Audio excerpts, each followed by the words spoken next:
बात यह है कि अगर साइफर गायब हो गया और इमरान खान जाते हुए साइफर अपने साथ ले गए तो पहला सवाल यह उठा कि 22 अप्रैल को जो आप लोग मीटिंग कर रहे थे वो किस साइफर के ऊपर कर रहे थे। अगर वहां पे साइफर मौजूद नहीं था तो 22 तारीख को आप लोग वहां पे लूडो खेल के आपने बाद में एक एलामिया जारी कर दिया सबने।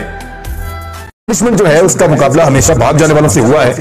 इस मर्तबा उनका मुकाबला एक ऐसे शख्स से हो गया है जो भाग नहीं रहा, जो डट गया है। तो मेरा एस्टेब्लिशमेंट को मशवरा है और बड़ा खलूसियत के साथ मशवरा है कि जो डट जाए ना और आपका हमवतन हो और आपको पता हो कि वो बेईमान आदमी नहीं है तो फिर ऐसे आदमी के साथ मुकाबला नहीं करते, ऐसे आदमी को इज्जत दी जाती है। जितनी जल्दी ये बात पाकिस्तान की एस्टेब्लिशमेंट समझ जाएगी उतनी जल्दी पाकिस्तान की एस्टेब्लिशमेंट की इज्जत बहाल होना शुरू हो जाएगी। अदरवाइज मर्जी है